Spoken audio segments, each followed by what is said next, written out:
As the dominant force at sea, aircraft carriers hold a pivotal position in modern naval power. Countries with carriers are few, with China ranking among the world's leaders with 3 operational carriers. However, in recent years, another country declared intentions to build Asia's first nuclear-powered aircraft carrier, boasting cutting-edge technology and investing over $6 billion in research and development. Yet, news now surfaces of developmental setbacks, funds gone astray. So, which country made bold claims about constructing Asia's first nuclear-powered carrier? Why is the development of nuclear-powered carriers and technology so challenging? The country claiming to build Asia's first nuclear-powered carrier is India, a familiar name to us. India is notorious for lagging in military-industrial development, even bearing the moniker aircraft graveyard. What reasons lie behind this situation? Today, let's delve into India's aircraft carrier dream.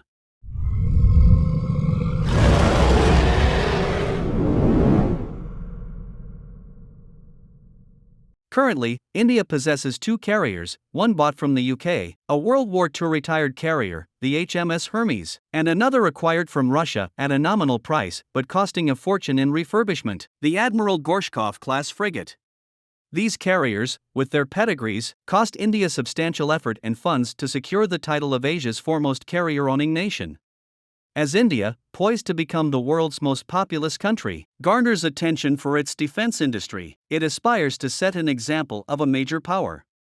However, despite notable achievements in various domains, India's defense industry lags behind other major powers. Firstly, insufficient technological capabilities in Indian defense enterprises pose a significant issue, lacking autonomy in research and development. The Indian government has long endeavored to boost the nation's defense industry by funding domestic defense enterprises. Though they've achieved some progress in certain fields, their overall R&D capability falls far short of meeting the military's demands, placing Indian defense firms at a disadvantage in global competition. Moreover, as a developing nation, India faces substantial economic pressure. Over recent years, its economic growth has slowed, and fiscal deficits have widened. While India boasts ample experience in aircraft carriers, nuclear propulsion and technology remain highly intricate. Developing these technologies necessitates substantial funds and time. In the current domestic and global circumstances, India's continued investment in this realm might not be the wisest move. In 1957, the Indian government announced the purchase of the World War II serviced HMS Hermes from the UK, becoming Asia's first nation to possess an aircraft carrier. India's urgency to claim first in Asia prompted the purchase of this carrier, which should have retired after 30 years in the British Navy. With significant investments, it was transformed into India's inaugural carrier, the Vikrant aircraft carrier. The Vikrant aircraft carrier was forced into retirement in 1997 due to its extended service life. Subsequently, in January 2003, India allocated $700 million for the construction of a new carrier. After nearly 2 decades of construction and numerous investments, India's research and development team finally independently produced a domestically developed carrier, displacing 37,500 tons and retaining the name Vikrant aircraft carrier. It officially entered service on September 2, 2022. Another carrier, acquired from Russia for $1, is the Admiral Gorshkov-class frigate. This move is seen as a significant step by India to bolster its maritime strength, maintaining its advantageous position with 2 carriers. As a modernized carrier, the Admiral Gorshkov-class frigate possesses robust combat capabilities. It carries advanced aircraft capable of executing various tasks like aerial strikes, anti-submarine warfare, and reconnaissance. Equipped with state-of-the-art command and control systems, including satellite communication, radar systems, and electronic warfare equipment, the carrier efficiently commands and controls fleets. Additionally, the carrier is equipped with an advanced missile defense system, enhancing its survivability. Moreover, the Admiral Gorshkov-class frigate employs highly integrated design, integrating modules such as aircraft command systems, radar systems, and weapon systems, significantly boosting its combat effectiveness. In the last century, the Soviet Union's military strength left many war machines for Russia. However, after the Soviet Union's dissolution, most defense enterprises were located in Ukraine. This left Russia in disarray, needing funds, technology, and talent to develop its economy. At this juncture, they considered selling Soviet military assets and saw India as an excellent partner. Russia recognized India's urgent need for military advancement. During a prime minister's visit to India, the topic of selling carriers was broached. Russia offered to gift the Admiral Gorshkov-class frigate, a leftover from the Soviet era, to India.